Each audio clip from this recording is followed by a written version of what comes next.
Magandang araw mga kaibigan, kapatid, kababayan. Kumusta kayo po? Ito si Nico Fabian. Nandito na naman sa programa natin, Nick Talk, The Real Talk with Nico. Today is December 11 and I think 13 or 14 days na lang. Pasko na naman.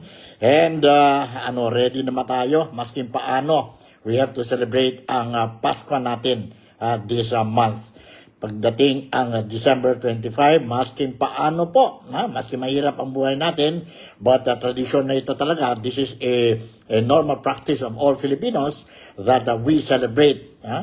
We celebrate ang arrival of our Jesus Christ, our Savior po, sa December 25. And today, yes, welcome din ang mga overseas Filipino workers natin sa mga iba-ibang parte ng mundo. Ang mga kababayan natin na dyan po sa Pilipinas, kapatid, kaibigan natin sa bayan natin dyan po sa Pilipinas, kumusta kayo? Welcome kayo po dito sa programa Nick Talk, The Real Talk with Nico. Ngayong araw, mayroon tayong dalawang topic lang po that I want to share with you dito po sa programa ko. And I will be touching on, siguro alam na ninyo po, no? What happened? Na may announcement na ang BBM, ang presidente natin, si President Ferdinand Bongbong Marcos, regarding ang passport, Philippine passport ni former Congressman Saldico, who is now nowhere to be found. Nasa labas ng bayan natin, sa nasyon natin po. And because of this, may kaso na siya po. And is now considered with the cancellation of the Philippine passport of Saldico. Ibig sabihin po, is now considered fugitive, and at the same time, kung nasaan man siyang nasyon po, ibig sabihin na he will be considered. Ang gobyerno, kung nasaan man siya ngayon po, gobyerno ng nasyon, kung nasaan man siya ngayon, he is considered as undocumented unless mayroon siyang ibang passport. So, before going any further, mga reaction natin po tungkol itong cancellation of Philippine passport of former Congressman Saldico, who is now a fugitive, deeply involved dito po sa one of the biggest corruption cases dyan po sa Pilipinas, which angered majority of the Filipinos because trillions of pesos, taxpayers' money were being siphoned. Siphon ba yun? Or nagnakaw po sa atin. No?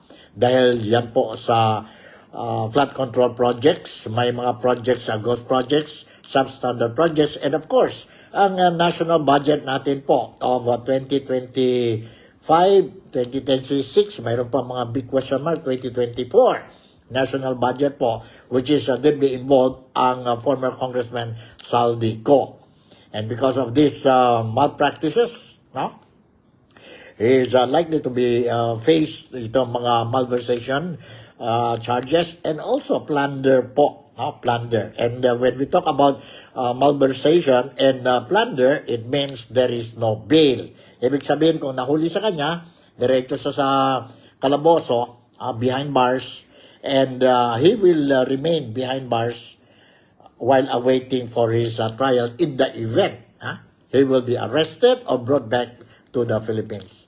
So nandito, let me share with you first the video clip of President Ferdinand Bongbong Marcos announcing the cancellation of the Philippine passport of former Congressman Saldico. Let's watch and listen to this po. And then later on, let's share some reactions po. Paano ang reaksyon ng mga Filipinos dito po sa Sabah. So nandito, let's watch and listen to this. Gandang araw po sa inyong lahat. Ito ay isa pang report na aking ibibigay tungkol sa mga investigasyon at kaso sa mga questionable flood control project na ating nakita. May mabalita ko po sa inyo na ang passport po ni Saldico ay kanselado na. Kaya in-instructionan ko na ang Department of Foreign Affairs, pati ang PNP, na makipag-ugnayan sa ating mga embassy sa iba't ibang bansa para tiyakin na hindi maaring magtago itong ating hinahabol na magtago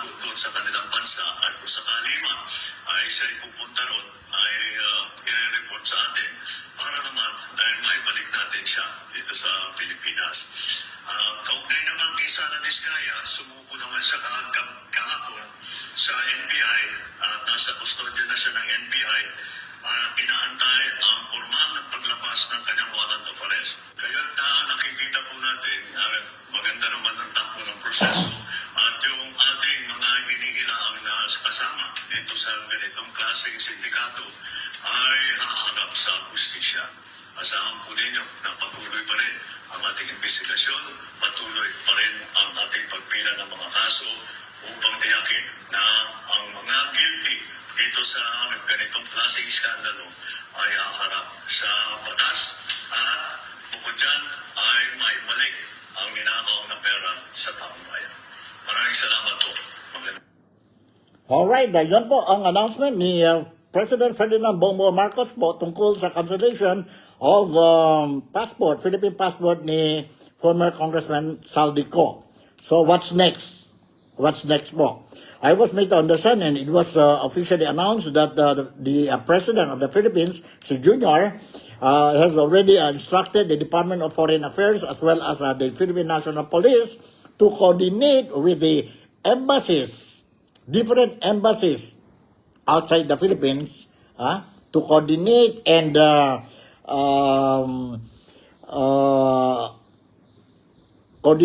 work together to ensure the arrest of Saldico.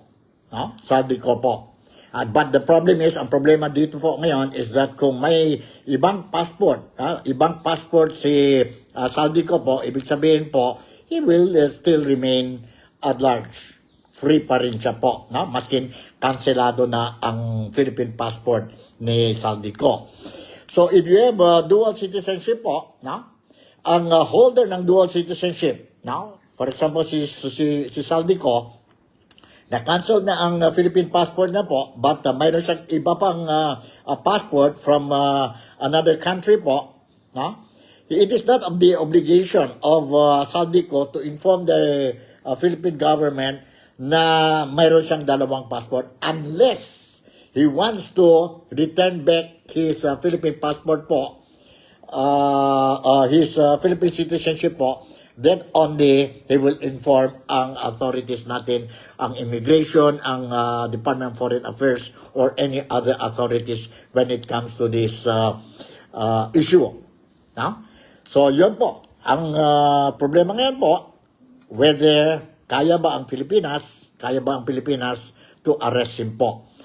Na-coordinate na, may directed na si Bongbong Marcos sa police, sa Department of Foreign Affairs to coordinate with the different Philippine embassies outside the country, and that includes also po ang Philippine National Police natin po to look kung nasaan si Saldico.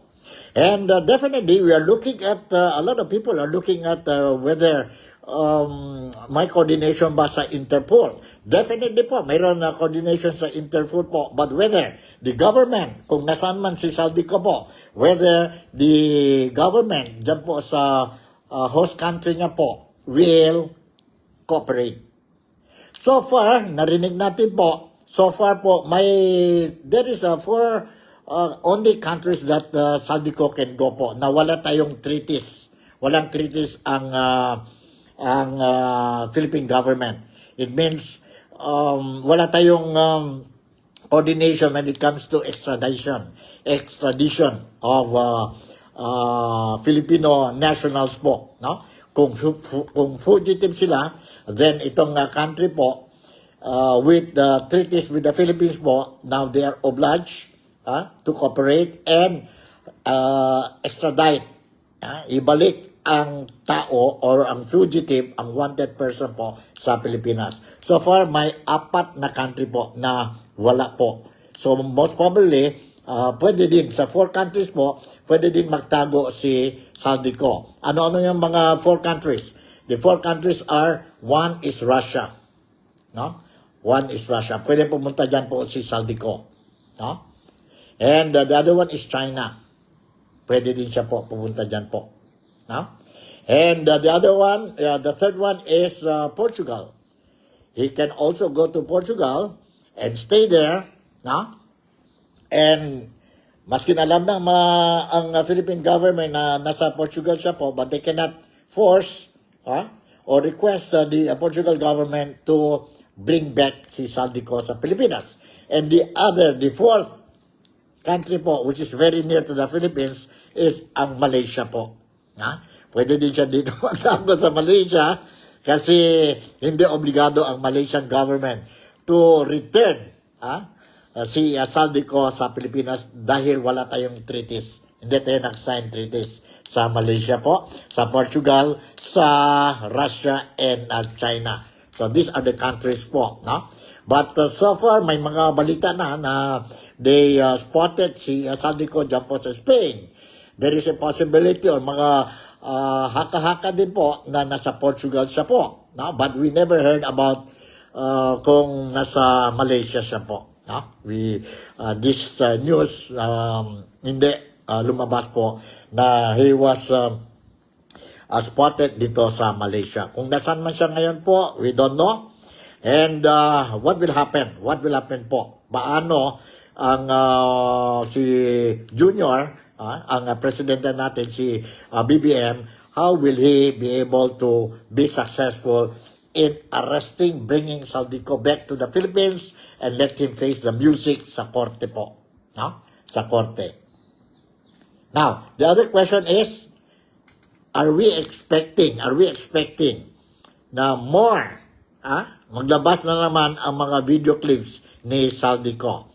Remember the time when President Ferdinand Bongbong Marcos claimed that nag-blackmail daw sa gobyerno po itong si Saldico, kasi mayroon ng isang lawyer na punta sa gobyerno natin sa Pilipinas po and blackmailing kay Marcos, saying that okay, don't cancel ang passport ni Saldico, and in return Saldico will stop sending itong mga video clips niya po. That is very talaga po,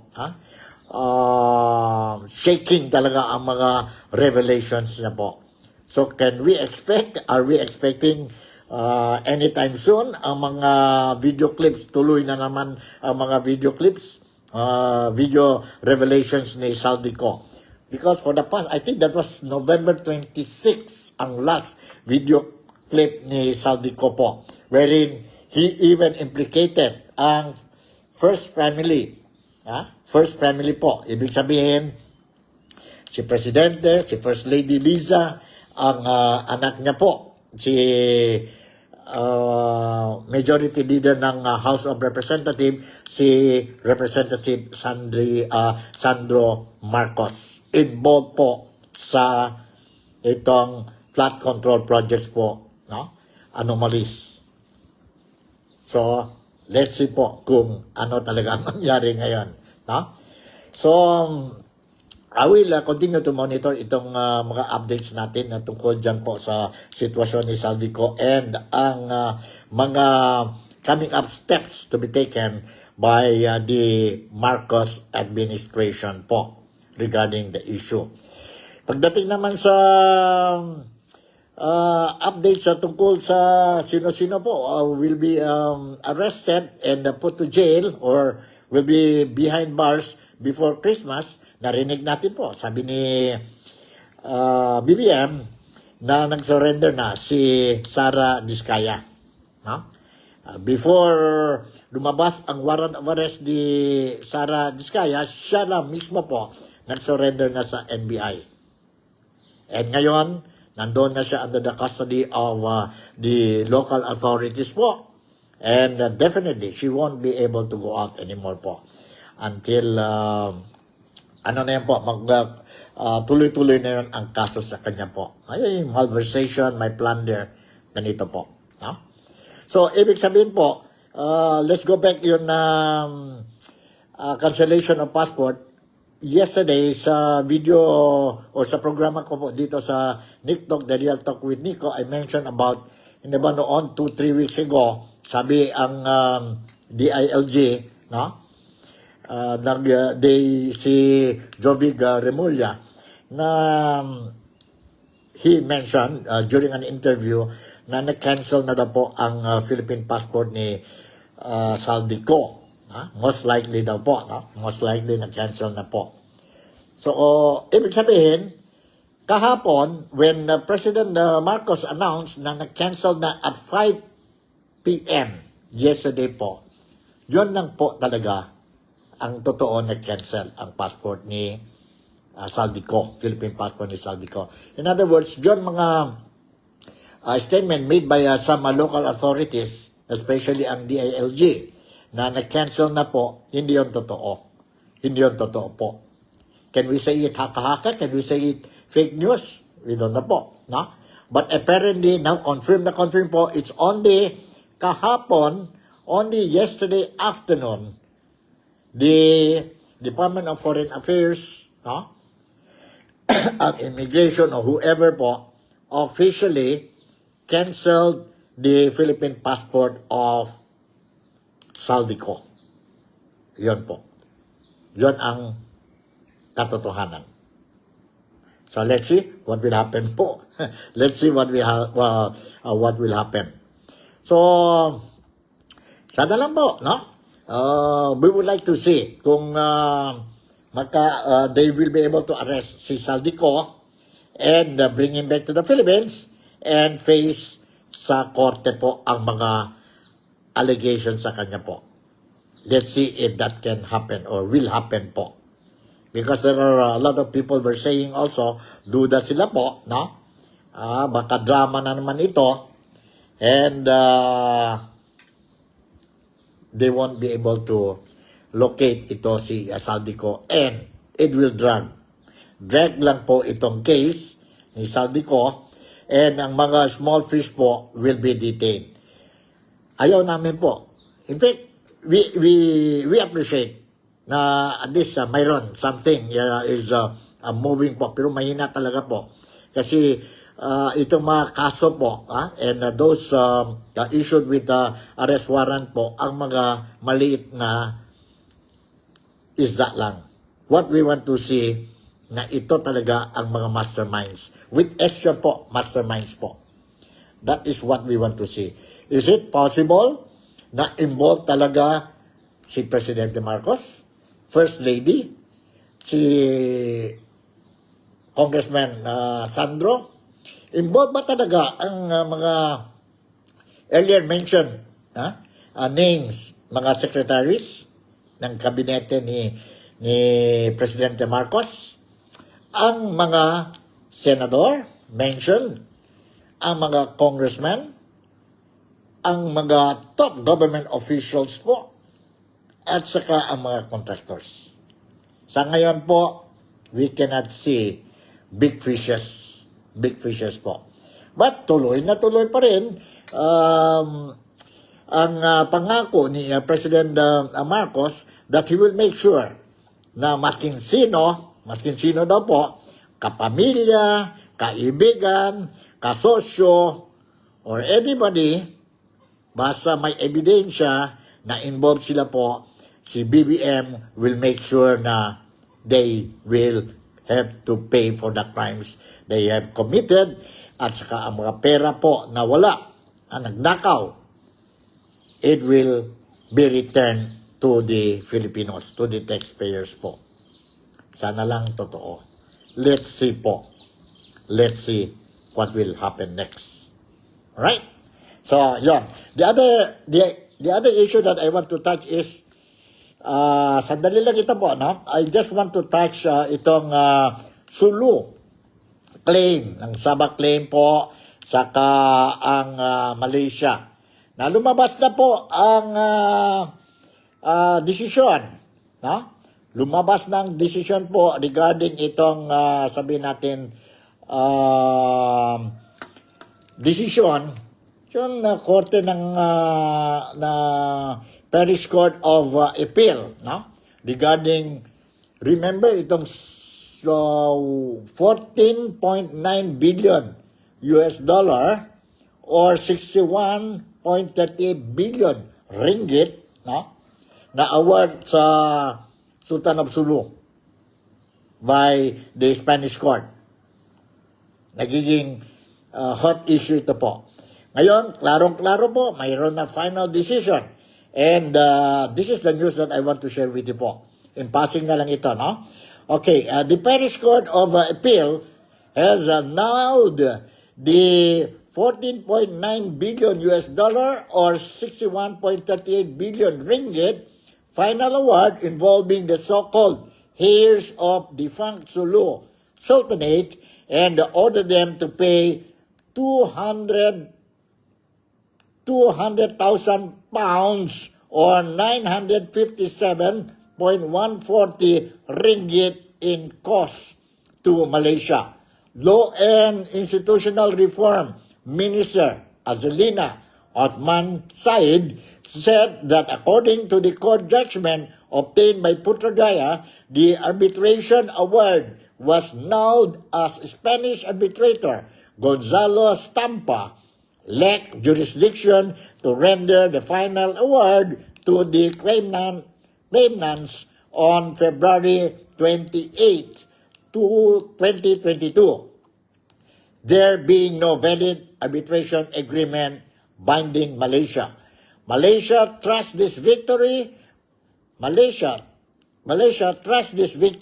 will put an end to all baseless attempts from the so-called Sulu claimants and their litigation funder. Yon po ang latest updates po regarding itong arbitrary award given by the Spanish court po, no? Ngayon, ang Paris Court of Appeal, they said it is null and void. And they have, itong mga respondents, they have to pay to Malaysia something like 200,000 pounds dahil sa case na ito. So ito ang latest updates natin ngayon.